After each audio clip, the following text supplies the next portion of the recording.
વંદે ગુજરાત.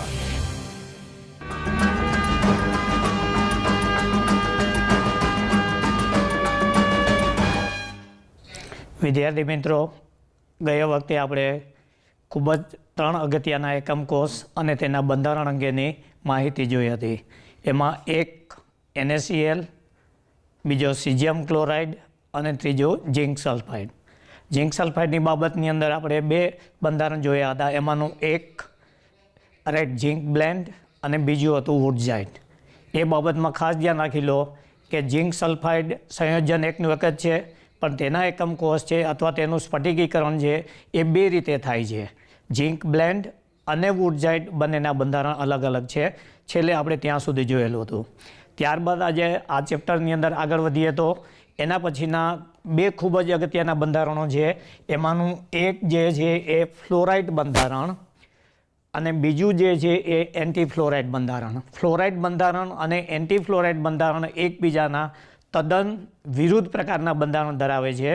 જો તમને ફ્લોરાઇડ બંધારણની માહિતી હશે તો તમે એન્ટી ફ્લોરાઇડ બંધારણની માહિતી આપી શકશો.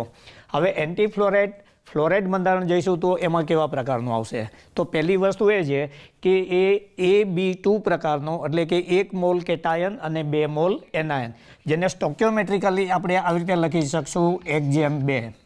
અને સ્ટોક્યોમેટ્રી જે પ્રમાણે હોય તે પ્રમાણે તેના સ્ફટિકના ગુણધર્મો લગભગ 1:2, 1:2 એ રીતે આવતા હોય છે. એટલે આ આપણા માટે ખૂબ જ અગત્યનું છે. હવે ફ્લોરાઇડ બંધારણ એને શા માટે કીધું? તો કે તેમાં કેલ્શિયમ ફ્લોરાઇડને મૂળભૂત એકમ તરીકે અભ્યાસ કરેલો, અને તેના આધારે જો આવા નવા સ્ફટિક બંધારણ ધરાવતા હોય તો એને સાપેક્ષ લઈ અને કેલ્શિયમ ફ્લોરાઇડની સંદર્ભની અંદર ચર્ચા કરેલી હતી. હવે કેલ્શિયમ ફ્લોરાઇડની એક પછી એક ચર્ચા કરીએ તો પહેલો મુદ્દો જે આવે છે એ દર વખતે આપણે ચર્ચા કરેલી હતી કે તેનો સંવર્ગ આંક કઈ રીતનો હશે. તો પહેલો મુદ્દો આવે છે સંવર્ગ આંક રીતે થાય. તો ફરી વાર બતાવું છું વિદ્યાર્થી મિત્રો કે સંવર્ગ આંક કેવી રીતે નક્કી કરવાનો.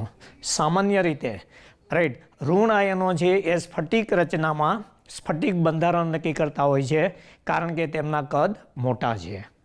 ફરીવાર દોહરાવું છું, સ્ફટિક બંધારણનું બંધારણ તેમાં રહેલા ઋણ આયનોને કારણે મુખ્યત્વે નો ડાઉટ કેટલીક વખતે મોટા કદના ધન આયનો પણ સ્ફટિક લેટેજનું બંધારણ નક્કી કરતા હોય છે, પરંતુ મોટાભાગની અંદર ઋણ આયનો.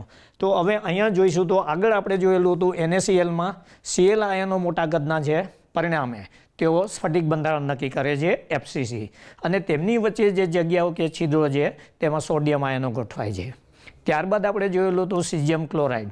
એમાં ક્લોરાઇડ મોટા કદના છે, સીઝિયમ પણ મોટા કદના છે, પરંતુ ક્લોરાઇડ ઘણા મોટા કદના હોવાથી સ્ફટિક બંધારણ નિર્માણ કરે છે, અને તેમની વચ્ચે જે અવકાશ છે એ અવકાશની અંદર સીઝિયમ આયનો ગોઠવાય છે. ત્યારબાદ આપણે જોયું ઝિંક સલ્ફાઇડ. સલ્ફાઇડ આયનોનું કદ મોટું છે, પરિણામે તેઓ સ્ફટિક લેટેજ બંધારણ નક્કી કરે છે, અને તેમની વચ્ચે જે છિદ્રો છે એ છિદ્રોમાં Zn આયનો ગોઠવાય છે. તો આ એક વસ્તુ નક્કી કરી લેજો કે મોટાભાગની અંદર ઋણ આયનો સ્ફટિક લેટેજ બંધારણ નક્કી કરે છે. હવે અહીંયા જોઈશું તો બરાબર છે ફ્લોરાઇડ આયન અને કેલ્શિયમ આયન. તો કેલ્શિયમ આયનનો જે ઓક્સિડેશન આંક છે એ 8 છે. એનો મતલબ એવો કે દરેક કેલ્શિયમ આયન છે તેની આસપાસ કુલ 8 ફ્લોરાઇડ આયનો ગોઠવાયેલા હશે. હવે કેલ્શિયમ આયનનો સંવર્ગાંક 8 હોય તો સ્ટોક્યોમેટ્રી પ્રમાણે જોઈશું તો આમનો સંવર્ગાંક 4 આવે, અને આ રીતે 2 વડે ગુણશો એટલે બંનેના સંવર્ગાંક નક્કી થતા હોય છે. તો અહીંયા તમને ખૂબ એક VSQ અથવા MCQ પૂછી શકે છે કે જો કેલ્શિયમ આયનનો સંવર્ગાંક 8 હોય તો તેની સાથે જોડાયેલા ફ્લોરાઇડ આયનનો સંવર્ગાંક કેટલો હશે? તો એની માહિતી તમારે જોઈ લેવાની કે 1:2 છે. તો ઋણ આયન મારફતે સંવર્ગાંકને સેટ કરવા માટે તમારે 4 × 2 = 8 લેવું પડશે. જો આ 1:1 હોત તો આમનો 8 અને 8, અથવા અહીંયા 4 હોત તો 4 જેમ આવે. ઇન શોર્ટ સંવર્ગાંક છે એ પણ સ્ટોક્યોમેટ્રી પ્રમાણે નક્કી થતો હોય છે. હવે એવી રીતે આપણે જોઈશું તો ફ્લોરાઇડ આયનનો સંવર્ગાંક હશે 4. એક ફ્લોરાઇડ આયન છે એ 4 કેલ્શિયમ આયનોથી ઘેરાયેલું છે. આનો મતલબ તમારે એવો કરવાનો છે, each calcium ion is surrounded by 8 fluoride ions, અને દરેક ફ્લોરાઇડ આયન છે એ રાઈટ 4 કેલ્શિયમ આયનોથી ઘેરાયેલું હશે. હવે કેલ્શિયમ આયનો જે છે એની લેટેસ્ટ ગોઠવણી કઈ રીતની હોય છે, તો પહેલો મુદ્દો અહીંયા એ જોઈશું તો કે કેલ્શિયમ આયન છે એના રાઈટ લોકેશન ક્યાં હોય છે. તો ખાસ કરીને જોઈશું તો અહીંયા કેલ્શિયમ આયનો છે એ મોટા કદના હોવાથી એફસીસી અથવા સીસીપી બંધારણ રચે છે. Calcium ions being larger in size forms crystalline lattice FCC or CCP. Fluoride આયનો તેની તુલનામાં ઘણા નાના હોવાથી રાઈટ કેલ્શિયમ આયનો દ્વારા રચાતી સ્ફટિક રચના છે એમની વચ્ચે ગોઠવાય છે. હવે એફસીસી રચના આવે છે તો એમના સાપેક્ષ સ્થાન ક્યાં હશે, તો કે એફસીસીની અંદર આવશે, એક આવશે કેલ્શિયમની અંદર કોર્નરની અંદર અને બીજું આવશે ફલક કેન્દ્રમાં. તો લાસ્ટ ટાઈમ પણ આપણે ગણતરી કરેલી હતી કે કોર્નર એટલે 8 × 1/8 અને ફેસ એટલે 6 × 1/2. આ હિસાબથી ગણતરી કરશો તો 1 + 3 = 4 કેલ્શિયમ આયનો. મતલબ કેલ્શિયમ ફ્લોરાઇડના એકમ કોષની અંદર કેલ્શિયમ આયનોની સંખ્યા આવશે 4 પ્રતિ એકમ કોષ દીઠ. હવે એવી રીતે ફ્લોરાઇડ આયનોની સંખ્યા જો નક્કી કરવા જઈશું તો ફ્લોરાઇડ આયનો છે એ ખાસ કરીને રાઈટ અહીંયા ચતુષ્ફલકીયને મેં સંજ્ઞા લખી છે ટીવી ટેટ્રાહાઇડ્રલ વોઇડ, ચતુષ્ફલકીય છિદ્ર રાઈટ. અને ચતુષ્ફલકીય છિદ્ર છે એની સંખ્યા કુલ 8 છે. એ પણ આપણે આગળ જોયેલું હતું કે સમઘનની અંદર ખાસ કરીને રાઈટ ચતુષ્ફલકીય છિદ્રોની સંખ્યા 8 હોય અને અષ્ટફલકીય છિદ્રોની સંખ્યા 4 હોય. હવે કેલ્શિયમ ફ્લોરાઇડ આયનો છે એ દરેક ચતુષ્ફલકીય છિદ્રમાં ગોઠવાયેલું છે અને કુલ 8 છિદ્રો હોવાથી ફ્લોરાઇડ આયનોની સંખ્યા છે એ આવશે 8 × 1 = 8 ફ્લોરાઇડ આયનો. તો હવે આ તો આપણી ટેક્સ્ટબુક પ્રમાણે સીધી માહિતી થઈ. એને કેવી રીતે VSQની અંદર પૂછી શકે, રાઈટ. તો પહેલો સવાલ વિદ્યાર્થી મિત્રો અહીંયા ખૂબ જ અગત્યનો આવશે કે ફ્લોરાઇડ બંધારણની અંદર કેલ્શિયમ આયનો સ્ફટિક લેટિસમાં કઈ રીતે ગોઠવાયેલા છે. તો અહીંયા અનેક પ્રશ્નો આવશે. બોડી સેન્ટરમાં છે, ફેસ સેન્ટરમાં છે, કોર્નરમાં છે, બોડી ડાયગોનલ ઉપર છે, ફેસ ડાયગોનલ ઉપર છે. તો તમે એ બાબતમાં બહુ સ્પષ્ટ હોવા જોઈએ કે કેલ્શિયમ આયનો મોટા કદના હોવાથી રાઈટ એફસીસી અથવા સીસીપી બંધારણ ધરાવે છે અને એફસીસી અને સીસીપી બંધારણ ફિક્સ હોવાથી રાઈટ તેમના લોકેશન આવશે ખૂણો, કોર્નર અને ફલક કેન્દ્ર અને પરિણામે તેની સંખ્યા આવશે 4. કેલ્શિયમ આયનો એક પણ છિદ્રની અંદર ગોઠવાયેલા નથી. પછી આવે છે ફ્લોરાઇડ આયનો. ફ્લોરાઇડ આયનો છે આપણી પાસે બે પ્રકારના છિદ્રો છે, એક ટી છિદ્ર ચતુષ્ફલકીય અને બીજું O છિદ્ર અષ્ટફલકીય. તો ટી છિદ્રોની અંદર કુલ સંખ્યા 8 છે અને 8 છિદ્રો ભરાયેલા છે. તો આ એક ટેક્સ્ટબુકની માહિતી થઈ.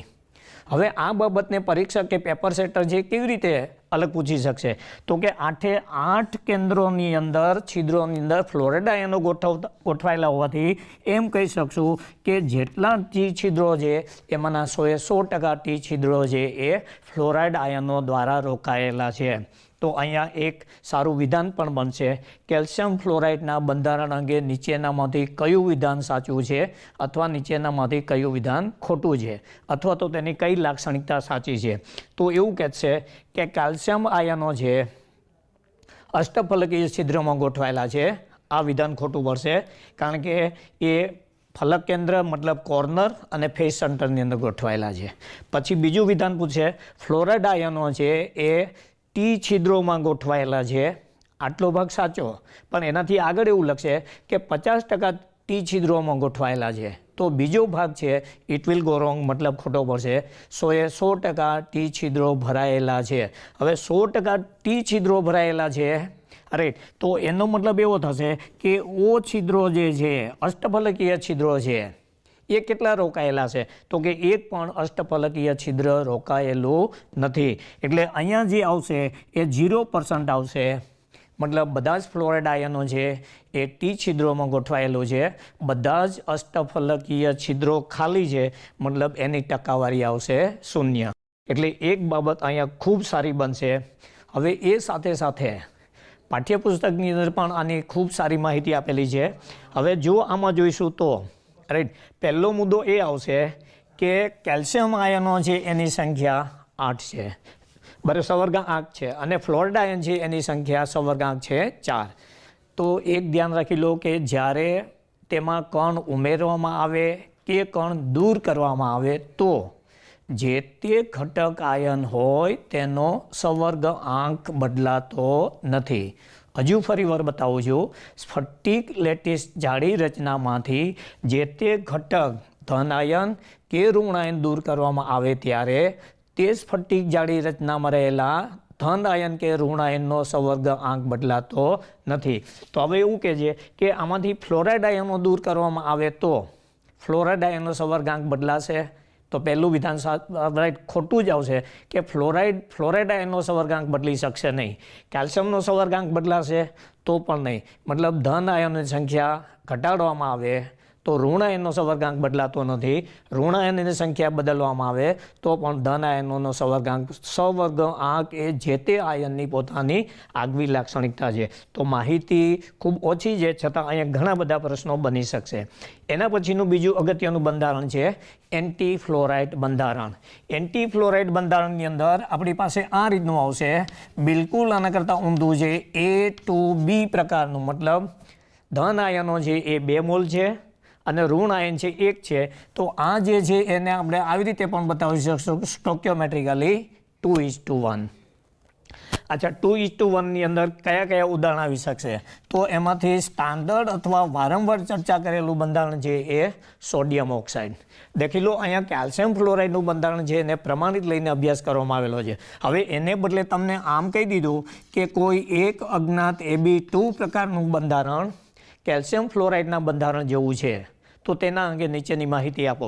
તો અહીંયા જે ચર્ચા કરેલી છે એ બધી ચર્ચા તમારે આને એપ્લાઇડ કરવાની છે. અને હવે NCERT આવી ગયેલું છે એટલે વિદ્યાર્થી મિત્રો ખાસ ધ્યાન રાખી લેજો કે ઘણા બધા પ્રશ્નો છે એ સીધા પૂછાવાને બદલે એ બનાવેલા હશે.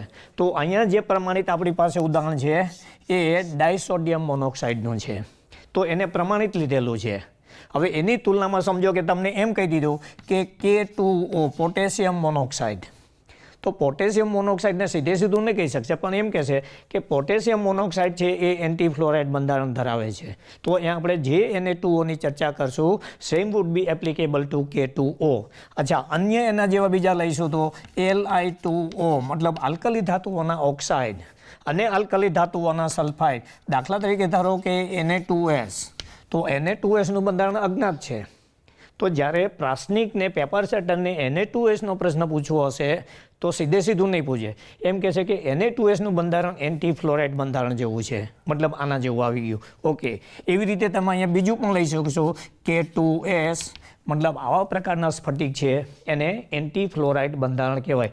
નો ડાઉટ ધ્યાન રાખી લો આમાં ફ્લોરાઇડ છે જ નહીં પરંતુ ફ્લોરાઇડ કરતાં તદ્દન વિરુદ્ધ છે માટે એને નામ આપેલું છે એન્ટી ફ્લોરાઇડ બંધારણ. હવે એન્ટી ફ્લોરાઇડની બંધારણની ચર્ચા કરશું તો પહેલું લઈશું.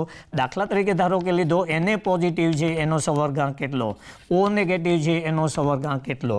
ઓકે, હવે હજુ અહીંયા પણ ફરીવાર એક વિદ્યાર્થી મિત્રો તમને જાણ કરી દઉં કે જે સવર્ગાંક છે એ ખાસ ધ્યાન રાખી લો એ જે તે ઘટક આયન છે એના પ્રથમ પડોશીઓ છે. દાખલા તરીકે કેલ્શિયમનો સવર્ગાંક 8 છે તો એના સીધા અથવા સૌથી નજીકના ઘટકો હશે એની સંખ્યા 8 હશે. મતલબ દરેક કેલ્શિયમ આયનના પ્રથમ પડોશીઓ રાઈટ 8 ફ્લોરાઇડ આયનો હશે જે આપણે આગળ ચર્ચા કરેલી હતી. હવે સોડિયમ છે એ જોવા જઈશું તો કદના નાના છે, ઓક્સાઇડ ઋણ આયનો કદના મોટા છે. તો અહીંયા બરાબર છે ઓક્સાઇડ આયનો જે છે એ CCP રચના અથવા તો FCC બંધારણ આ રીતનું બનાવશે. તો હવે દરેક વખતે નક્કી કરી લો કે CCP કે આ બંધારણ આવે ત્યારે રાઈટ સીધું તમારે લઈ લેવાનું કોર્નર પ્લસ ફેસ. મતલબ રાઈટ તેના ઋણ આયનો ઓક્સાઇડ આયનો છે કોર્નરમાં પણ છે અને સમઘનના દરેક ફલકની અંદર છે.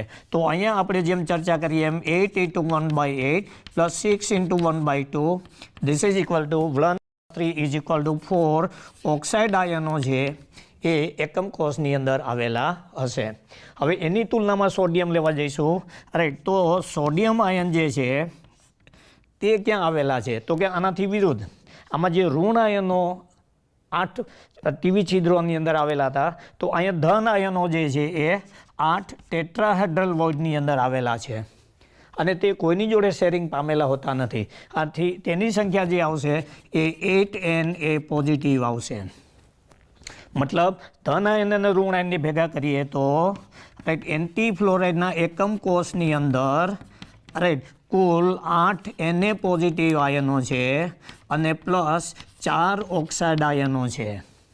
અને આ બંનેને સંયુક્તપણે લખશું તો ધીસ ઇઝ ઇક્વલ ટુ એ આવશે 4 અને તેનું અણુસૂત્ર બનશે Na2O.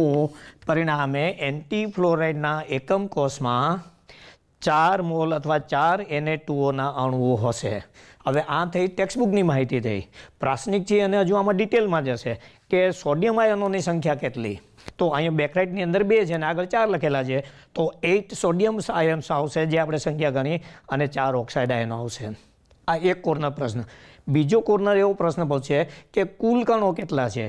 તો કે 2 સોડિયમ છે અને 1 ઓક્સાઇડ છે એટલે અંદર 3 થશે મલ્ટીપ્લાય બાય 4 એટલે 12 કણો આવી રીતે આવશે.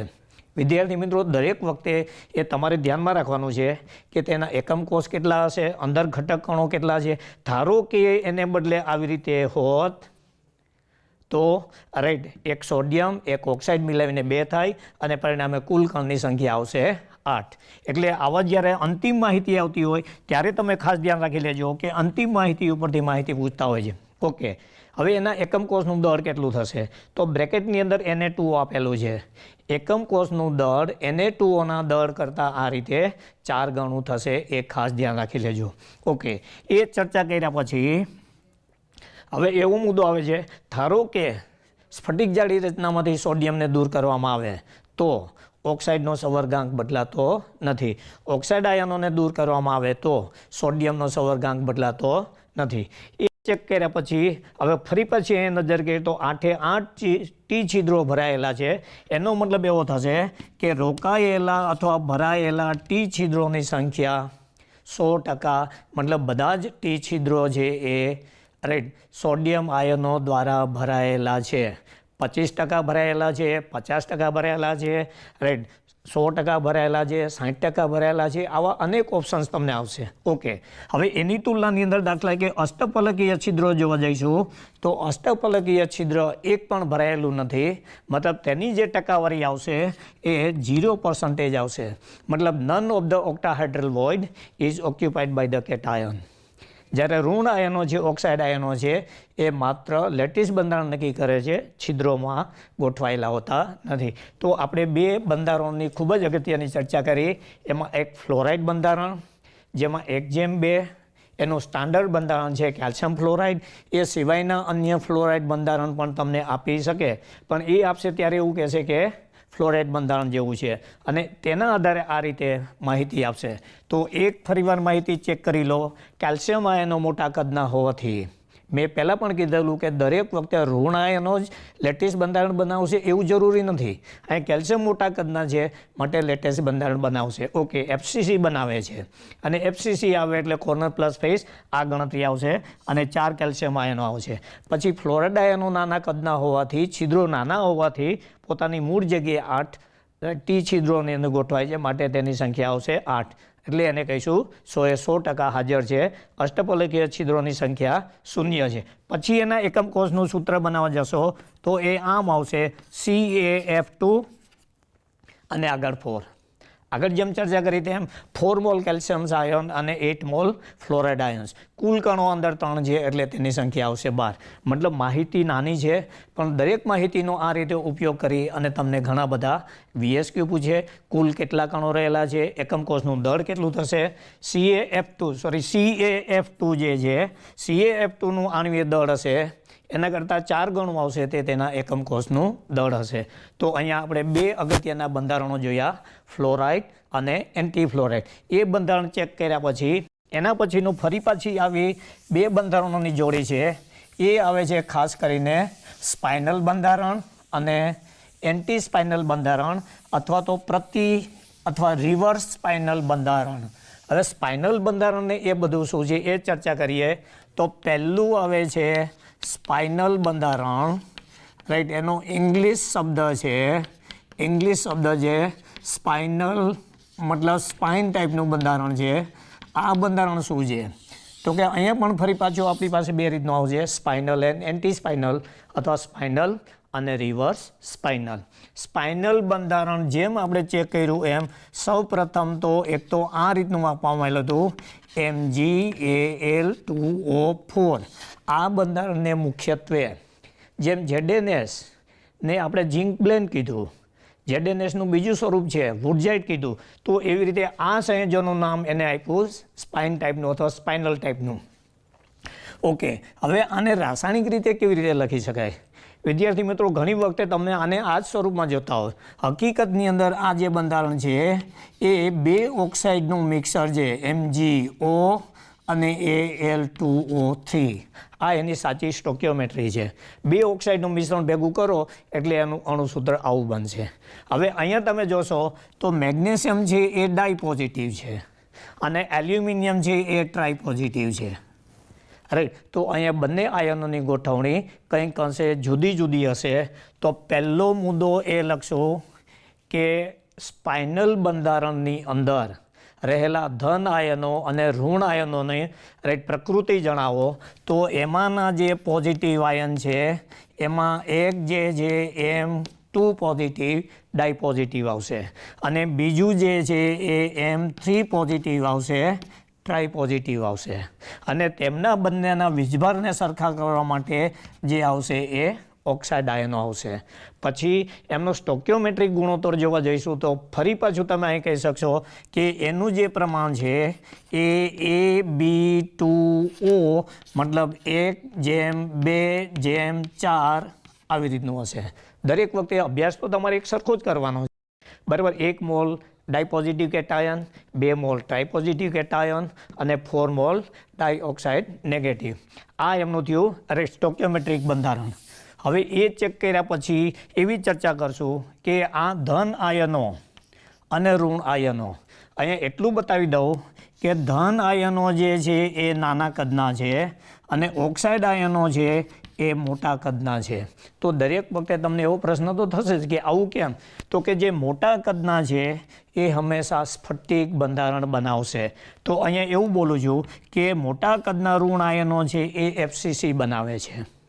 તો હવે બહુ ચર્ચા કર્યા વગર સીધું એટલું લખી શકું કે FCC કે CCP બંધારણ આવ્યું એટલે તેની સંખ્યા આવે સીધી આપણે પ્રમાણિત સ્વરૂપે 4 ઓક્સાઇડ આયનો લઈ લઈશું, જે સૂત્રમાં તમે જોઈ શકો છો. ઓકે, હવે અહીંયા જે બરાબર M2 પોઝિટિવ અને M3 પોઝિટિવ છે એમના લોકેશન ક્યાં છે? સ્ફટિકની અંદર તમારે આ જ જોવાનું છે કે કયા આયનો છે એ સ્ફટિક બંધારણ બનાવે છે અને કયા આયનો છે એ સ્ફટિક બંધારણની વચ્ચે જે જગ્યા મળે છે એમાં ગોઠવાય છે. This is only the study of the crystallography. આ સિવાય બીજું તમારે કંઈ ભણવાનું જ નથી હોતું. તો અહીંયા પાક્કું થઈ ગયું કે ઋણ આયનો મોટા છે તો એનું લોકેશન અહીંયા આવશે. ધન આયનો નાના છે તો ક્યાં તો તે સ્ફટિકને અન્ય જગ્યાએ ગોઠવાયેલા હશે અથવા તો છિદ્રોની અંદર ગોઠવાયેલા છે. હવે અહીંયા આ ચર્ચા કરીશું તો M2 પોઝિટિવ આયનો છે એ ખાસ કરીને TV મતલબ ટેટ્રાહેડ્રલ વોઇડની અંદર ગોઠવાયેલા હશે અને ટ્રાયવેલેન્ટ છે એ OV મતલબ ઓક્ટાહેડ્રલ વોઇડ અષ્ટફલકીય છિદ્રની અંદર ગોઠવાયેલા છે. મતલબ this are the locations. Oxide આયનો છે એ FCC મતલબ કોર્નર અને ફલક કેન્દ્રમાં ગોઠવાયેલા છે, તેની સંખ્યા આવશે 4. ટ્રાય પોઝિટિવ આયન છે એ ઓક્ટાહેડ્રલ છિદ્રની અંદર ગોઠવાયેલા છે. રાઈટ, એમના લોકેશન ફિક્સ થઈ ગયા, આમના લોકેશન ફિક્સ થઈ ગયા. હવે સવાલ એ આવે છે કે એમની સંખ્યા કેટલી? અહીંયા આપણે લોકેશન ફિક્સ કર્યું પછી એની સંખ્યા, અહીંયા લોકેશન ફિક્સ કર્યું પછી એની સંખ્યા. હવે સ્પાઇનલ બંધારણની અંદર એમનું ફિક્સ છે કે ઓક્ટાહેડ્રલ વોઇડની અંદર માત્ર અને માત્ર બોડી સેન્ટર છે, એટલે કે એને કહીશું તલ કેન્દ્રિત છે. બોડી સેન્ટર કેન્દ્રિતની અંદર આવે છે અને એની સંખ્યા 1 જ આવશે. એટલે 1 M3 positive tri positive ion.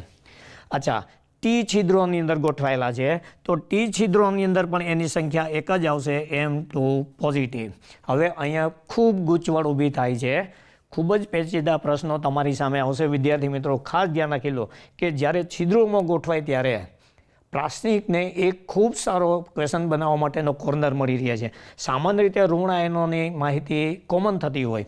હવે જ્યારે માત્ર એક જ ટી છિદ્ર ગોઠવાયેલું છે અને આપણી પાસે કુલ 8 ટી છિદ્રો છે, તો અહીંયા તમને એવું કહેશે કે 1/8 of the tetrahedral void is occupied by dipositive ion.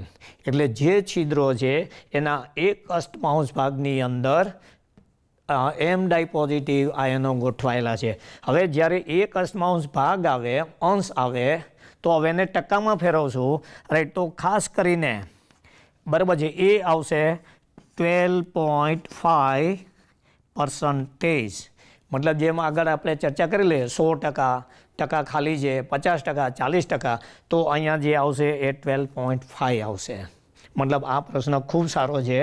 Spinal બંધારણની અંદર ડાયપોઝિટિવ આયન 12.5% ટી છિદ્રોમાં ગોઠવાયેલા છે. આ વિધાન સાચું છે. અથવા તો એમનો જે રોકાયેલો ભાગ છે અંશ આવશે 1/5 આવશે. આને 100 વડે ગુણો એટલે ટકામાં ફેરવા. આ ત્રણ માહિતી છે એ એક જ સરખી છે. 1/8 of the tetrahedral void, 12.5%, or 0.125 ounce fraction, percentage અને proportion. Now come to the octahedral void. Octahedral void location fix થઈ ગયું, રાઈટ. કઈ જગ્યાએ ગોઠવાયેલું છે? અષ્ટફલકની અંદર. હવે અષ્ટફલકની અંદર આપણે જોઈશું તો ટી છિદ્રો 8 છે, તો ઓ છિદ્રોની સંખ્યા 4. 4માંથી 1 રોકાયેલું છે. 4માંથી 1 રોકાયેલું છે એટલે તમે લખી શકશો 1/4. 1/4 આવે એટલે તમે અહીંયા લખી શકશો 25%. 25% તમે આવશે, રાઈટ. એટલે અહીંયા આવશે 0.25. તો તમે જોઈ શકશો કે આ બરાબર છે, 8 છે, આ 4 છે, એના કરતાં અડધું. ઓકે, હવે અડધું જે અંશ આવશે એટલે આ 12 છે, આ એના કરતાં ડબલ થયું. આ 12.5 છે, આ એના કરતાં ડબલ થયું. મતલબ આવી માહિતી તમને વારંવાર VSQમાં અથવા તો MCQમાં પૂછાતી હોય છે. માહિતી એકદમ સચોટ મેં રજૂ કરેલી છે. ફરીવાર દેખી લો. M2 પોઝિટિવ આયનનો આ રસ્તો ફિક્સ છે. M3 ટ્રાય પોઝિટિવનો જે આ રસ્તો ફિક્સ છે. આમાંથી દરેક જગ્યાએ એક MCQ બની શકે. માહિતી ખૂબ નાની છે છતાંય આમાંથી અનેક પ્રશ્નો બનશે.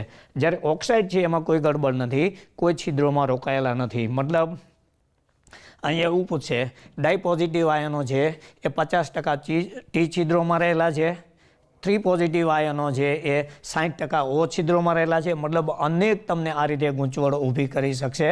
તો આ જે થયું એ સ્પાઇનલનું બંધારણ. હવે આવે છે એનાથી ઊંધું આવે છે એન્ટી સ્પાઇનલ બંધારણ અથવા પ્રતિસ્પાઇનલ બંધારણ.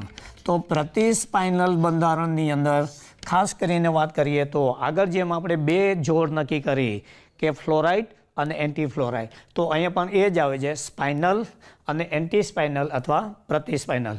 પ્રતિસ્પાઇનલની અંદર ખાસ કરીને કયા સંયોજનો આવી શકશે? તો કે Fe3O4. આ સંયોજન તમે આગળના ધોરણની અંદર ઘણી વખતે શીખી ગયેલા છો. ફેરિક એફીની ખનિજ છે. ઓકે, હવે આમનું બંધારણ કેવું આવશે?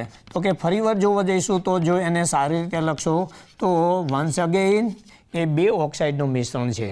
ફેરસ ઓક્સાઇડ જેમાં Fe2 ઓક્સિડેશન સ્ટેટની અંદર છે અને ફેરિક ઓક્સાઇડ જેમાં ઓક્સિજન 3 ઓક્સિડેશન સ્ટેટની અંદર છે. તો ફરી પાછું અહીંયા આવે છે ડાયપોઝિટિવ એન્ડ ટ્રાયપોઝિટિવ. તો પ્રતિસ્પાઇનલ બંધારણની અંદર કઈ માહિતી મળશે?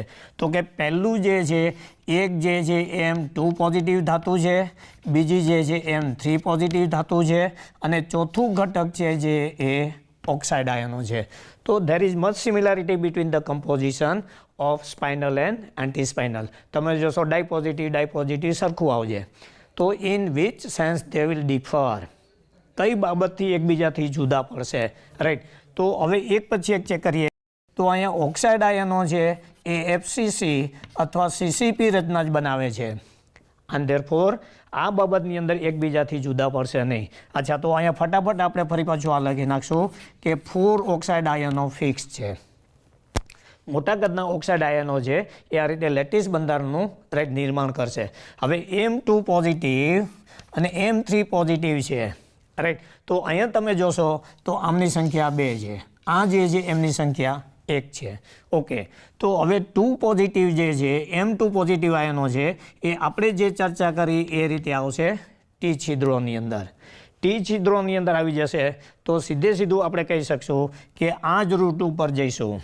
M2 પોઝિટિવ એટલે આવશે 1/8 રાઈટ ઓકે અને પરિણામે 12.5% અથવા તો 0.12 ઓન્સ એકનો એક જ રૂટ આવશે. તો અહીંયા તમે જોઈ શકશો કે ડાઈ પોઝિટિવની અંદર સ્પાઇનલ અને એન્ટી સ્પાઇનલ સરખા છે. ઓક્સાઇડ આયનની અંદર તો કે સ્પાઇનલ અને એન્ટી સ્પાઇનલ સરખા છે. તો બંધારણો હવે જુદા પાડવા માટે એક જ રસ્તો બાકી રહેલો છે અને એ જે છે ટ્રાય પોઝિટિવની ગોઠવણી. તો ટ્રાય પોઝિટિવ કેવી રીતે ગોઠવાયેલા છે આપણા માટે આ ખૂબ જ પેચીદો પ્રશ્ન છે. તો ટ્રાય પોઝિટિવ આયનો છે એ ટીવી અને ઓવી વચ્ચે equally between T void and E void વચ્ચે ગોઠવાયેલા છે. એટલે જો એક ઓવી છિદ્રમાં હશે તો એક ટી છિદ્રમાં હશે અથવા તો ઓ છિદ્રોમાં 2 હશે તો ટી છિદ્રોમાં પણ 2 હશે. Equally distributed between T void and O વોઇડનો મતલબ એવો થાય કે ઓ છિદ્રોમાં 1 તો ટી છિદ્રોમાં 1 જ હશે. ઓ છિદ્રોમાં ધારો કે 2 હોય તો ટી છિદ્રોની અંદર પણ આવી રીતે 2 આવી શકશે. અચ્છા હવે અહીંયા જે છે એ માત્ર અને માત્ર એક જ ઓ છિદ્રોની અંદર રોકાયેલું છે તો એની સંખ્યા જે આવશે એ એક જ આવશે, એક Fe3 પોઝિટિવ. હવે અહીંયા જે છે ટી છિદ્ર છે એની અંદર પણ એક જ આવેલું છે મતલબ એક જ Fe3 પોઝિટિવ આવેલું છે. તો હવે આ જે બને છે એનો આપણે સરવાળો કરવો પડશે કારણ કે 2 પોઝિટિવ છે એ ટી છિદ્રોમાં છે અને 3 પોઝિટિવ જે બચેલા હતા એમનું એક ઓ છિદ્રની અંદર છે. હવે અહીંયા પણ ઓ છિદ્ર આવે છે એટલે એ બનશે 12.5 અને આ જે બનશે એ 125. તો હવે આ હિસાબથી આનો ટોટલ લેવા જઈશું તો આ ડબલ થઈ જશે મતલબ આ બનશે 20.5 અને આ જે બને છે રાઈટ એ 23/1/4 એટલે કે આવશે 25% મતલબ. તો હવે તમે અહીંયા જોશો તો 2 બાબતથી જુદા પડ્યા. આ માત્ર 12.5 છે, આ 25% છે તો એ 25% જુદું રહે છે. અહીંયા આ થઈ જાય છે ટી છિદ્રો એ 25% રોકાયેલા છે સ્પાઇનલની અંદર. એન્ટી સ્પાઇનલની અંદર ટી છિદ્રો 25% રોકાયેલા છે જેમાંના 12.5 છે M2 પોઝિટિવ દ્વારા અને બાકીના 12.5 છે M3 પોઝિટિવ દ્વારા. મતલબ M3 પોઝિટિવ ટ્રાયવેલેન્ટ છે are equally distributed between tetrahedral void અને ઓક્ટાહાઇડ્રલ વોઇડ. આ 2 બંધારણો આપણી પાસે રાઈટ. ઘણી વખતે આ જે છે એને ફેરાઇડ બંધારણ કહેવામાં આવે છે. તો કેટલીક વખતે આમાં એક Fe2 પોઝિટિવ છે એનું વિસ્થાપન કરી અને ત્યાં તમને કેટલીક વખતે અન્ય ડાઈ પોઝિટિવ ધાતુઓ પણ આવી રીતે આપી શકશે જેમાં મેગ્નેશિયમ આવી શકે તો એને કહેવાય મેગ્નેશિયમ ફેરાઇડ. મતલબ સ્પાઇનલ અને એન્ટી સ્પાઇનલ બંધારણોમાં આ ખાસ ધ્યાન રાખી લો ટી છિદ્રો ક્યાં આવેલા છે, ઓ છિદ્રો ક્યાં આવેલા છે, કેટલા રોકાયેલા છે. આ માહિતી ચેક કર્યા પછી હવે જો આપણે ખૂબ ઝડપથી 3 એકમ કોષ છે રાઈટ એની ચર્ચા કરીશું તો યાદ તમારે કેવી રીતે રાખવાનું છે રાઈટ. તો પહેલો મુદ્દો લઈશું. ધારો કે આપણે લીધું સોડિયમ ક્લોરાઇડ. તો હવે તમારે યાદ રાખવા માટે સોડિયમ ક્લોરાઇડ છે એક પછી એક માહિતી બતાવતો જાઉં છું. પહેલું અહીંયા લખું છું 4. તો કે સોડિયમ ક્લોરાઇડના એકમ કોષની અંદર 4 સોડિયમ ક્લોરાઇડના અણુઓ રહેલા છે. ઓકે એ લીધા પછી અહીંયા લખું છું 6:6 મતલબ તે 6:6 પ્રકારનો સંવર્ગાંક ધરાવતું રેડ સ્ફટિક બંધારણ છે. સોડિયમનો ક્લોરાઇડાંક સંવર્ગાંક 6, ક્લોરાઇડનો સંવર્ગાંક 6. એ લીધા પછી હવે અહીં આવે છે કે સોડિયમ આયનો છે એ ક્યાં ગોઠવાયેલા છે.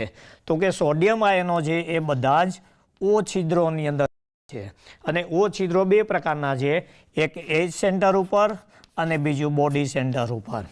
ઓકે અહીંયા ક્લોરાઇડ આયનો ક્યાં ગોઠવાયેલા છે તો કે ક્લોરાઇડ આયનો છે એ FCC બંધારણ રચે છે અને FCC બંધારણ આવશે એટલે સીધું તમે કહી શકશો કે ક્લોરાઇડ આયનો છે એની સંખ્યા આવશે 4 રાઈટ. એજ ઉપર જે આવશે એની સંખ્યા 3 અને બોડી સેન્ટર ઉપર 1 એટલે ધીસ ઇઝ ઇક્વલ ટુ આમની જે સંખ્યા આવશે 4 અને 4 આ રીતે થઈ જશે.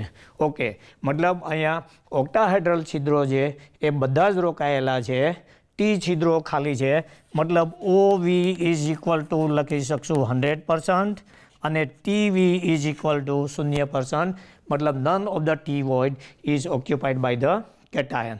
ઓકે, હવે એ ચર્ચા કર્યા પછી એના પછીનો બીજો જે એકમ કોષ છે એ જે આપણે લીધેલો હતો એ સીઝિયમ ક્લોરાઇડ. સીઝિયમ ક્લોરાઇડના એકમ કોષની અંદર રાઈટ એના એકમ કોષનો અંક મતલબ યુનિટ સેલ નંબર 1. અચ્છા, હવે યુનિટ સેલ નંબર 1 છે એનો મતલબ એવો કે એ અણુને સમતુલ્ય છે. અહીંયા જે છે એનો સવર્ગાંક 8 છે, મતલબ એક T2H પ્રકારનું સ્ફટિક બંધારણ ધરાવે છે. હવે એમાં જો એનું લોકેશન જોવા જઈશું તો સીઝિયમ આયન ક્યાં છે તો કે બોડી સેન્ટરની અંદર, અંતઃકેન્દ્રની અંદર, જ્યારે ક્લોરાઇડ આયનો જે છે રાઈટ એ ખાસ કરીને BCC રચના ધરાવે છે, મતલબ માત્ર ખૂણામાં જ છે. રાઈટ કોર્નરમાં જોવાથી એની સંખ્યા આવશે 1, એટલે આ પણ 1 આવશે, આ પણ 1 આવશે. તો અહીંયા જોઈ શકશો કે સીઝિયમ ક્લોરાઇડનું જે BCC પ્રકારનું બંધારણ છે આ જે છે એ FCC પ્રકારનું બંધારણ આવશે, આ જે છે એ BCC પ્રકારનું બંધારણ આવશે. રાઈટ, BCC પ્રકારના બંધારણની અંદર નાઇધર કેટાયન નોર એનાયન બેમાંથી એક પણ ટી છિદ્ર કે ઓ છિદ્રની અંદર ગોઠવાયેલા નથી. મતલબ આ સ્ફટિક રચનાની અંદર એક પણ આયન રાઈટ ટી છિદ્ર કે ઓ છિદ્રમાં ગોઠવાયેલું નથી. ઓકે, એ જ ચેક કર્યા પછી માત્ર ને માત્ર ધ્યાનમાં રાખી લો બોડી સેન્ટરની અંદર અંતઃકેન્દ્રમાં છે અને આ FCC બોડી સેન્ટરના ધરાવે છે. એ જ ચેક કર્યા પછી આપણી પાસે ઇમિડિયેટલી બીજું બંધારણ આવેલું હતું એ ZNS. ZNSના સ્ફટિક બંધારણની અંદર ફરી પાછું આપણે જોઈશું તો એનો એકમ કોષનો અંક છે યુનિટ સેલ રેન્ક ઇઝ 4 અને એ જે છે ખાસ કરીને FCC પ્રકારનું બંધારણ ધરાવે છે, ફેસ સેન્ટર્ડ ઓર CCP. તો એમાં એનો સવર્ગાંક કેટલો છે તો કે અહીંયા લેવા જઈશું તો એ 4:4 પ્રકારનું સ્ફટિક બંધારણ ધરાવે છે. મતલબ ધન આયનનો કેટાયન 4 છે, ઋણ આયનનો કેટાયન પણ ઋણ આયનનો સવર્ગાંક પણ 4 છે. હવે એ ચેક કર્યા પછી બીજો મુદ્દો જોઈશું તો કે Zn2 પોઝિટિવ અને સલ્ફાઇડ આયનોના લોકેશન ક્યાં છે. અહીંયા એક વસ્તુ તમને દેખાશે કે NaCl FCC બંધારણ દર્શાવે છે, ZNS પણ FCC બંધારણ દર્શાવે છે. તો જેના બંધારણો સરખા હશે એનો એકમ કોષ રેન્ક છે એ સરખો હશે. આમાં પણ આગળ 4 આવશે, આમાં પણ 4 આવશે. ઓકે, એ લીધા પછી Zn2 પોઝિટિવ આયનો ઝિંક બ્લેન્ડના બંધારણમાં ક્યાં હશે તો પહેલી વસ્તુ આપણે અહીંયા લખીશું ઓલ્ટરનેટિવ ટી વોઇડ, મતલબ એકાંતરીય ટી છિદ્રોની અંદર ગોઠવાયેલા હશે. હવે ટી છિદ્રો ક્યાં આવેલા છે તો આગળ મેં ચર્ચા કરેલી જ હતી કે દરેક બોડી ડાયગોનલ ઉપર રાઈટ આ રીતે તમે સમઘન લેવા જશો અને આ બોડી ડાયગોનલ લેવા જશો તો અહીંયા કોર્નર આવે છે, અહીંયા ટી છિદ્ર આવશે, અહીંયા રાઈટ મધ્ય કેન્દ્રનું છિદ્ર આવશે, ફરી પાછું ટી છિદ્ર આવશે અને કોર્નર. તો દરેક બોડી ડાયગોનલ ઉપર આ રીતે 2 ટી છિદ્રો આવેલા છે અને સમઘનને કુલ 4 બોડી ડાયગોનલ હોવાથી એ હિસાબથી આવશે 8 ટી છિદ્રો. આવી આપણે ચર્ચા કરેલી હતી. ઓકે, તો અહીંયા જે છે ઓલ્ટરનેટિવ લેવા જઈશું એટલે એની સંખ્યા આવશે 4 Zn2 પોઝિટિવ. સલ્ફાઇડ આયનો જે છે એ FCC બંધારણ રચે છે એટલે એની સંખ્યા પણ આવશે 4 સલ્ફાઇડ. આ હિસાબથી થઈ ગયું 4 ZNS. પણ important thing is Zn2 positive ion are present in tetrahedral void. અચ્છા, ઓલ્ટરનેટિવ છે એટલે 8માંથી 4 રોકાયેલા છે. એનો મતલબ એવો થઈ ગયો કે 50% ટી છિદ્રો ધરાવે છે. દરેક વખતે ક્રિસ્ટલોગ્રાફીમાંથી પૂછાતો ખૂબ જ અગત્યનો પ્રશ્ન કેટલા ટકા છિદ્રો તો કાંઈ Zn2 પોઝિટિવ આયનો દ્વારા એને જે ઓફર કરેલા છે 8 છિદ્રો એમાંથી 4 છિદ્રોમાં ગોઠવાયેલા છે, 4 ખાલી છે. 4 ખાલીની હિસાબે થશે 50% અથવા તો એનો ફ્રેક્શન થશે 50% અથવા તો એને લખીશું 1/2, મતલબ half of the T voids are occupied by Zn ions. Sulphide આયનો છે કોઈ છિદ્રમાં ગોઠવાયેલા નથી. પ્લસ વધુમાં કહી શકશો દરેક Zn છે એનો 4 એટલે 4 સલ્ફાઇડથી ઘેરાયેલું છે અને દરેક સલ્ફાઇડ છે એ 4 Znથી ઘેરાયેલું છે. તો સવર્ગાંક ઉપરથી પણ તમારે નક્કી કરવાનું કે Znનો પ્રથમ પડોશી સલ્ફાઇડ અને તેની સંખ્યા 4, સલ્ફાઇડનો પ્રથમ પડોશી Zn અને તેની સંખ્યા 4, ક્લોરાઇડનો પ્રથમ પડોશી સિઝિયમ અને તેની સંખ્યા 8. સિઝિયમનો પ્રથમ પડોશી ક્લોરાઇડ અને તેની સંખ્યા 8. મતલબ આ નાની માહિતી ઉપરથી તમે આવી ઘણી બધી માહિતી મેળવી શકશો. ઓકે, એ લીધા પછીનું બીજું આપણી પાસે the pair of the crystalline structure એ આવે છે ફ્લોરાઇડ બંધારણ અને એન્ટી ફ્લોરાઇડ બંધારણ CaF2 અને બીજું આવે છે Na2O.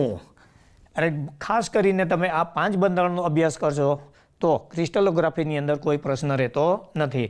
તો પહેલું અહીંયા આટલું લખી શકો છો કે CaF2 છે એ રાઈટ ખાસ કરીને FCC સ્ફટિક બંધારણ ધરાવે છે.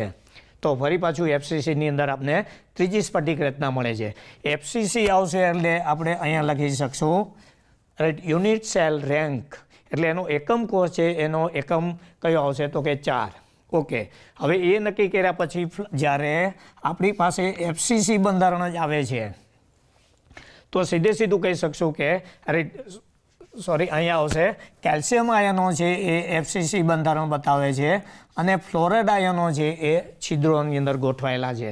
હવે ફ્લોરાઇડ FCC બંધારણ આવે તો એનો મતલબ સીધો એવો થઈ ગયો કે corner plus face 3+1 is equal two 4 calcium આયનો જે તેના સૂત્ર પ્રમાણે મળે છે. ઓકે, હવે ફ્લોરાઇડ આયનો જોવા જઈશું તો એ ક્યાં છે તો કે ફ્લોરાઇડ આયનો છે એ T છિદ્રોની અંદર ગોઠવાયેલા છે. કુલ 8 છિદ્રો હોવાથી અને બધા જ છિદ્રો ગોઠવાયેલા હોવાથી તેની સંખ્યા આવશે 8 અને આ હિસાબથી આપણે લેવા જઈશું તો આવશે 8 ફ્લોરાઇડ આયનો અને આ બંનેને મિલાવશું તો this is equal to it will come to 4 CaF2 જે આપણે આગળ ચર્ચા કરેલી હતી. હવે અગત્યનું એ છે કે આમને તો FCC બંધારણ બતાવી દીધું, ફ્લોરાઇડ આયનો ક્યાં છે તો કે 8-8ની અંદર રાઈટ. 8-8નો મતલબ એવો થશે કે અહીંયા જે T છિદ્રો છે એ 100% ગોઠવાયેલા છે અથવા 100% રોકાયેલા છે અને રાઈટ જ્યારે O છિદ્રો છે એ એક પણ રોકાયેલું નથી, મતલબ percentage of O word is 0 and that of T words is 100%. મતલબ આવી માહિતી લેવા તમે જશો તો આ ટોપિક છે એ ખૂબ સહેલો બનશે. એ ચર્ચા કર્યા પછી આપણી પાસે એન્ટી ફ્લોરાઇડ બંધારણ છે Na2O. એન્ટી ફ્લોરાઇડ બંધારણ એટલે તેનાથી બિલકુલ વિરુદ્ધ, એટલે અહીંયા જે ઓક્સાઇડ આયનો છે એ બનાવશે FCC બંધારણ. એટલે રાઈટ સીધું અહીંયા લખી શકશું કોર્નર પ્લસ ફેસ બધાને મિલાવી દઈશું તો આ રીતે આવશે 4 ઓક્સાઇડ આયનો. તેની તુલનામાં સોડિયમ આયનો કદમાં નાના હોવાથી બધા જ O વોઇડની અંદર રાઈટ ગોઠવાયેલા છે, મતલબ 8Na પોઝિટિવ અને 8Na પોઝિટિવ લાવવા જઈશું તો બધા જ T છિદ્રોની અંદર ગોઠવાયેલા છે. T છિદ્રોની અંદર ગોઠવાયેલા હોવાથી તેની સંખ્યા આવશે 8. 8Na પોઝિટિવ 4O નેગેટિવ આ બંનેને મિલાવશું તો 4Na2O આવી રીતે આપને એકમ કોષ મળશે. તો અહીંયા પણ સોડિયમ આયનો બધા જ T છિદ્રોની અંદર ગોઠવાયેલા હોવાથી આપણે કહી શકશું કે ઓલ T વર્ડ્સ મતલબ બધા જ T છિદ્રો ભરાયેલા છે, એક પણ અષ્ટફલકીય છિદ્ર ગોઠવાયેલું નથી. અને ઋણ આયનો છે એ સ્ફટિક લેટિસ રચના એટલે કે FCC બનાવે છે. તો આવી રીતે સાપેક્ષ જો તમે અભ્યાસ કરશો, અહીંયા પણ તમે જોશો તો અહીંયા જે આવે છે આમનો સંવર્ગાંક 8 અને આમનો સ્ટોક્યોમેટ્રી પ્રમાણે લઈ જઈશું તો આ રીતે લેવા જઈશું. દરેક કેલ્શિયમ 8 ફ્લોરાઇડથી ઘેરાયેલું છે, મતલબ દરેક કેલ્શિયમનું પ્રથમ પડોશી ફ્લોરાઇડ છે અને તેની સંખ્યા આવશે 8. દરેક ફ્લોરાઇડનું પ્રથમ પડોશી છે કેલ્શિયમ અને તેની સંખ્યા આવશે 4. ઓકે, પછી એવી રીતે લેવા જઈશું તો સોડિયમનું પ્રથમ પડોશી આ જે છે એ આવશે 8:4 આવશે રાઈટ. ઓકે, અચ્છા તો સોરી 4:8 આવશે. 4:8 દરેક સોડિયમ છે એનો પ્રથમ પડોશી આવશે ઓક્સિજન રાઈટ અને સોડિયમ છે ઓક્સિજનનો પ્રથમ પડોશી આવશે સોડિયમ. આ રીતે લેવા જશો તો ખાસ કરીને એકમ કોષ છે એના હેતુલક્ષી પ્રશ્નો VSQ તફાવત કે કેવી રીતે પૂછાતા હોય તો એ તમે લખી શકતા હો છો. ઓકે, પછી આ સ્ફટિક બંધારણનો ઉપયોગ કરીને આમાંથી 4 સોડિયમ આયનો દૂર કરવામાં આવે છે, 2 આયનો. જો તમે એના લોકેશન જાણતા હશો તો જ તમે એનો આન્સર આપી શકશો. એટલા માટે મેં અહીંયા ખૂબ જ પ્રયત્ન કરેલો છે કે બધા જ આયનોની સંખ્યા કેટલી છે અને ત્યાં એમના લોકેશન ક્યાં છે. ઓકે, આ ચર્ચા કર્યા પછી બીજો ખૂબ એક નાનો પ્રશ્ન છે એ આપણે સમજી લઈએ અને એ આવે છે સવર્ગાંક.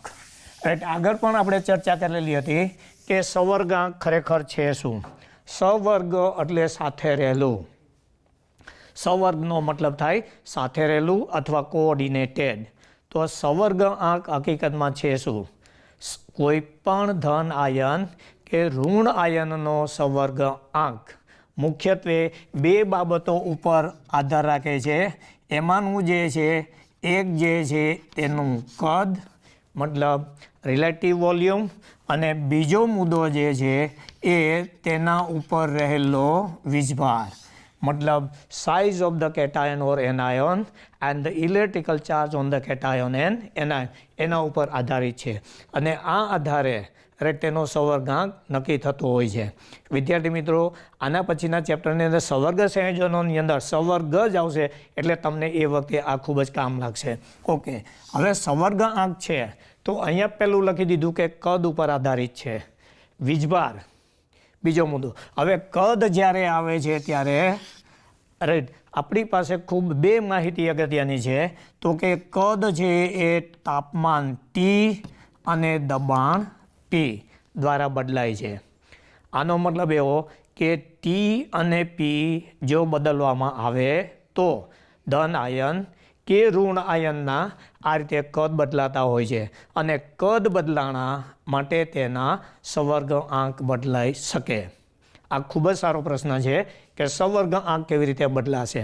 ઓકે, હવે બીજો મુદ્દો આવે છે કે ધન આયન પોતે જ, દાખલા તરીકે ધારો કે આપણે આ રીતે લિથિયમ પોઝિટિવ લીધું તો ધન આયન તો પોતે ખૂબ જ નાનું થઈ ચૂકેલું છે. ઓકે, રાઈટ, અને એની તુલનામાં એનો ઋણ આયન છે રાઈટ એક્સ નેગેટિવ છે એ ખૂબ જ મોટો છે. તો હવે સવાલ એ આવે છે કે તાપમાન અને દબાણની અસર કોના ઉપર થશે. તો આ તો અતિ નાનો થઈ ગયેલો છે અને હજુ નાનો કરવા જશો તો મુશ્કેલ છે. મતલબ T અને Pની જે અસર છે is negligible or very less right. પણ આ જે છે એ મોટા કદનું હોવાથી તો હજુ પણ એને દબાણ આપીશું તો એમાં સંકોચન આવશે અથવા એનું તાપમાન વધારશું તો એ મોટું થઈ શકશે. મતલબ T અને P will largely affect the anion. મતલબ તાપમાન અને દબાણ જ્યારે બદલશો ત્યારે રાઈટ તેના ઋણ આયન બદલાશે, કદમાં વધારો થશે, એનો વીજભાર યથાવત રહેશે. કદ બદલાશે માટે સવર્ગાંક બદલાશે. હવે જો ચર્ચા કરીએ તો આપણી પાસે એક જે છે ZnS. ZnSની જે સ્ફટિક જાડી રચના છે એમાં તેનો જે સવર્ગાંક છે એ 4:4 છે. એનો મતલબ એવો કે તેના કદ અને વીજભારના આધારે 4:4 નક્કી થયેલું છે.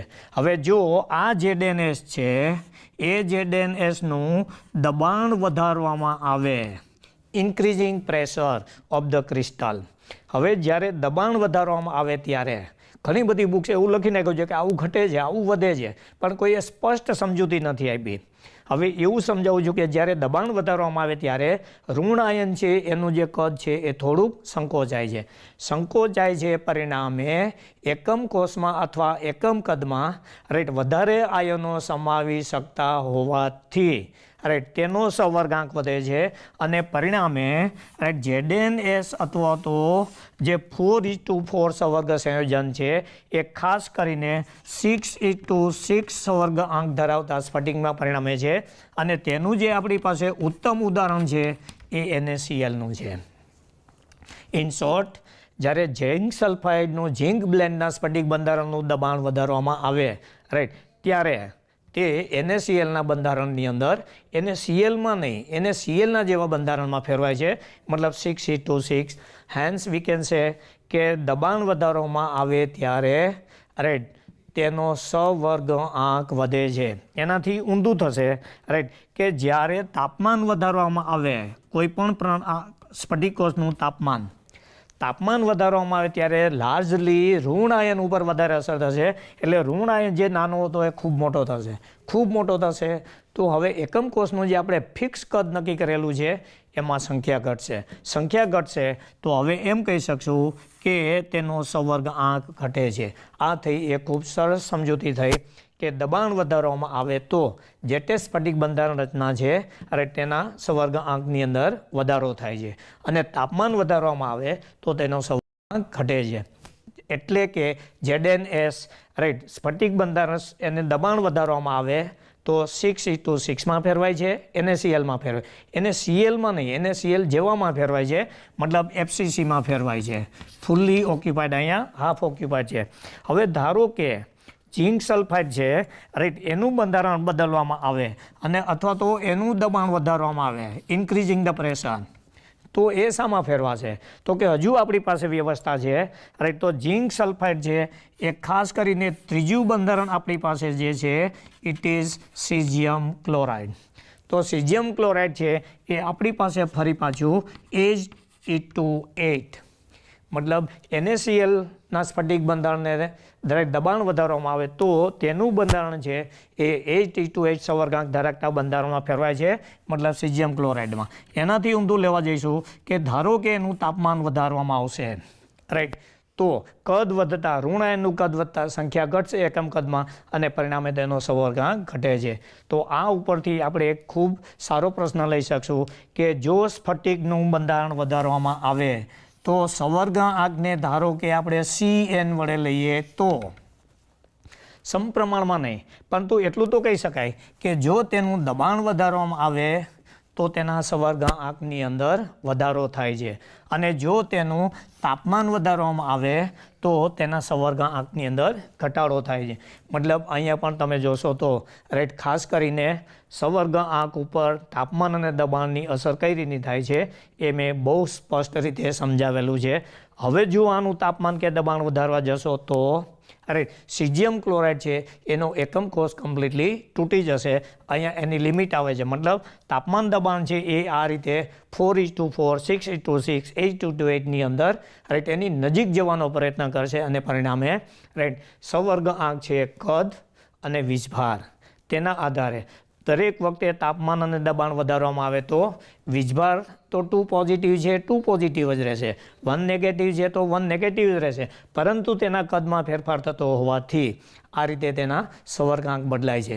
તો વિદ્યાર્થી મિત્રો આજે આપણે ક્રિસ્ટલોગ્રાફીની અંદર રાઈટ 2-3 વસ્તુ ખૂબ જ ચોકસાઈપૂર્વકની જોઈ. એમાંનો એક મારો મુદ્દો સ્પષ્ટ હતો કે ધન આયનો અને ઋણ આયનો સ્ફટિક જાળી રચના કઈ રીતે ગોઠવાય છે, આનો પૂરેપૂરો અભ્યાસ કરો. અચ્છા, સ્ફટિક રચનામાં ગોઠવાય તો ધન આયનનું લોકેશન ક્યાં છે, તેની સંખ્યા ક્યાં છે, છિદ્રોમાં ગોઠવાયેલું છે અને જો છિદ્રમાં ગોઠવાયેલું હોય તો તેનો ટકા કેટલા છે, 25% છે, 12.5% છે, અડધા ભાગમાં રોકાયેલું છે, ચોથા ભાગમાં રોકાયેલું છે. આવા નાના નાના પ્રશ્નો બની શકે. ત્રીજો મુદ્દો આપણે એક વસ્તુ જોઈ કે જે 4 કે 5 બંધારણો જોયા, NaCl, સીઝિયમ ક્લોરાઇડ, ઝીંક સલ્ફાઇડ, ફ્લોરાઇડ, એન્ટીફ્લોરાઇડ. તો 4 બંધારણો પૈકીના 3 બંધારણો વચ્ચે તો શક્યતા છે, સામ્યતા છે, NaCl, CaF2 અને Na2O. આ 3ની અંદર આ જે છે રોક સોલ્ટ બંધારણ છે રાઈટ, એની અંદર તમે જોશો તો 4 છે એના એકમ કોષનો રેન્ક છે 4 છે, 4 NaCl, 4 CaF2, હજુ એક રહી જાય છે and it is zinc sulphide. તો આ 4ના એકમ કોષ છે એના બધા જ બંધારણો છે રાઈટ. એ ખાસ કરીને અહીંયા જોવા જઈશું તો એ આવે છે FCC પ્રકારના અથવા તો CCP પ્રકારના. આ રીતે તેમના બંધારણો આવશે. બંધારણો સમાન છે એનો મતલબ એવો નથી કે તેમાં બધા જ આયનોની ગોઠવણી જુદી જુદી છે. કોઈમાં બરાબર ધન આયન ગેરહાજર છે, કોઈમાં ધન આયન O છિદ્રમાં ગોઠવાયેલો છે, કોઈમાં T છિદ્રમાં ગોઠવાયેલો છે રાઈટ. તો આ રીતે આપણે એકમ કોષ તેની રચના અંગે ચર્ચા કરેલી હતી. આના પછીના એપિસોડની અંદર રાઈટ આપણે આગળ જઈશું અને સ્ફટિક અને તેમાં રહેલી ખામીઓનો અભ્યાસ કરશું. Thank you. વંદે ગુજરાત.